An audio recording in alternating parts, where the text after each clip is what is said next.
Assalamualaikum warahmatullahi wabarakatuh. Selamat malam teman-teman semua yang berada di grup dan yang menyaksikan video ini.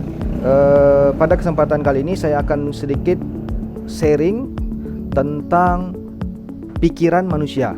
Nah, pikiran manusia ini ada dua, ya, secara umum dibagi menjadi dua. Ada pikiran sadar, ada pikiran bawah sadar. Nah, ini mungkin kalau teman-teman udah pernah mempelajari ilmu tentang hipnotis, sangat sering sekali mendengar istilah kedua jenis pikiran ini. Ada pikiran sadar, ada pikiran bawah sadar. Itu kalau teman-teman melihat ketika praktisi hipnotis beraksi seperti untuk hipnotis hiburan, itu sangat sering kita mendengar pikiran bawah sadar, alam bawah sadar, dan segala macamnya. Nah, sebenarnya bagaimana nih fungsi dan perbedaan dari pikiran sadar dan bawah sadar ini? Nah, yang pertama ya, pikiran sadar. Ya, pikiran sadar itu apa yang terletak di situ? Ya, fungsinya apa? Itu sebagai analytical. Ketika informasi atau data masuk ke dalam kepikiran kita, itu awal pertama sekali itu melalui pikiran sadar terdahulu gitu ya. Melalui pikiran sadar dulu. Kemudian di situ ada lagi fungsi yang selanjutnya dari pikiran sadar ini ya. Rasionalitas, itu letaknya di pikiran sadar. Kemudian apalagi memori jangka pendek. Kemudian apalagi faktor kritis. Ini beberapa fungsi yang ada di dalam pikiran sadar manusia. Kemudian pikiran bawah sadar itu apa? Nah, pikiran bawah sadar itu dimana tempat kita ya menyimpan sebuah data. Nah, di dalam pikiran kita ini ada memori gitu. Ada memori yang berfungsi untuk menyimpan sebuah data seperti handphone gitu ya.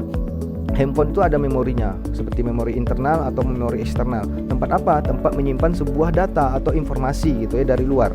Nah, itu letaknya di mana kalau di dalam manusia?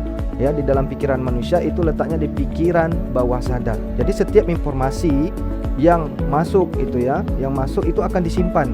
Nah, itu kalau misalnya bisa masuk ke bawah sadar, itu akan disimpan di pikiran bawah sadar, karena memori kita, memori jangka panjang itu letaknya di situ, dan itu sifatnya unlimited gitu ya. Kemudian dari informasi dan data ini ya akan terbentuklah ya, yang udah masuk ke bawah sadar, yang berhasil masuk ke bawah sadar, akan terbentuk sebuah sistem, akan terbentuk sebuah pola gitu, yang mana ini sangat berpengaruh terhadap kehidupan kita. Nah, mungkin teman-teman pernah mendengar juga pengaruh pikiran sadar dan bawah sadar itu berapa persen dalam kehidupan kita. Nah, ada yang tahu? Nah, pengaruhnya itu pikiran sadar yang saya pelajari, dan secara umum ya banyak pendapat orang juga mengenai hal ini. Nah, pikiran sadar itu pengaruhnya terhadap kehidupan kita itu 10%, atau ada juga yang menyebutkan 12%. Kemudian pikiran bawah sadar itu dampaknya terhadap kehidupan kita, pengaruhnya terhadap kehidupan kita itu sebesar 88%, atau ada yang juga membilang sekitar 90% yang mempengaruhi kehidupan kita ya. Nah, karena dari pikiran sadar tadi, kembali ke pikiran bawah sadar tadi, dari setiap informasi yang masuk tadi, dari data informasi yang masuk di dalam kehidupan sehari-hari kita, dari kita kecil umur 1 tahun sampai umur kita saat ini ya, itu akan membentuk sebuah pola. Nah, dari data-data yang disimpan di memori akan membentuk sebuah sistem atau sebuah pola di dalam pikiran bawah sadar.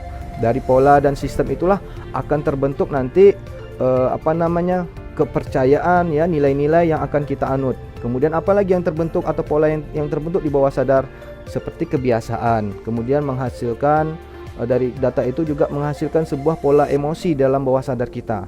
Kemudian apalagi kepribadian kita itu terbentuk dari situ. Nah, ini letaknya di bawah sadar ya, kepribadian, kebiasaan ya, nilai-nilai ya. Kemudian apalagi intuisi, kreativitas, persepsi, itu semuanya terletak di bawah sadar kita. Makanya kalaulah seandainya informasi ataupun data yang masuk itu banyak yang negatif, akan terbentuklah pola-pola yang negatif, dan akan menciptakan output ya, akan menghasilkan sebuah perilaku, bisa jadi perilaku ataupun kebiasaan yang negatif pula. Namun pikiran bawah sadar ini ada penjaganya, ada proteksinya. Siapa yang menjadi proteksi? Yang pengaman ya, ibaratnya ada security-nya. Nah, jadi nggak semua informasi itu gampang masuk ke bawah sadar.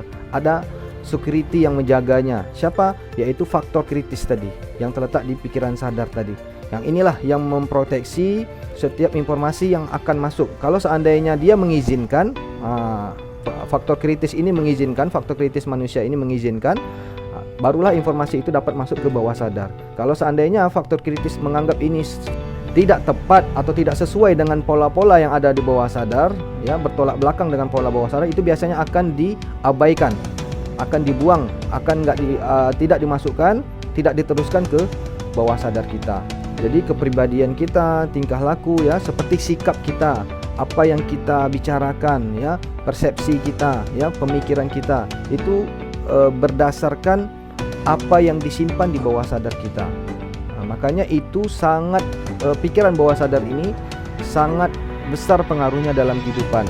Nah, seperti yang banyak artikel ataupun pendapat para ahli mengungkapkan bahwa pikiran bawah sadar ini pengaruhnya 90% terhadap kehidupan kita, yang mempengaruhi perilaku kita, mempengaruhi percakapan kita, ya, apa-apa yang kita ucapkan itu semuanya dari pikiran bawah sadar.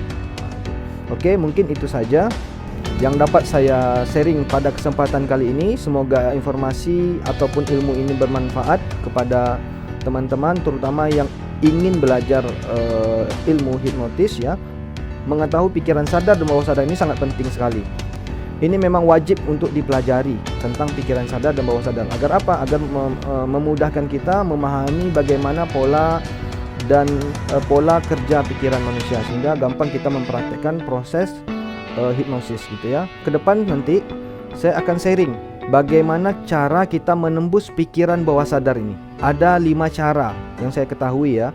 Ada 5 cara kita untuk tadi kan pikiran bawah sadar itu diproteksi oleh faktor kritis. Nah, faktor kritis ini bagaimana cara menembusnya? Nah, ada 5 cara. Nanti akan saya sharingkan ke depan bagaimana cara untuk menembus critical factor. Itu nanti di video berikutnya saya akan sharing. Oke, itu saja. Semoga bermanfaat. Assalamualaikum warahmatullahi wabarakatuh.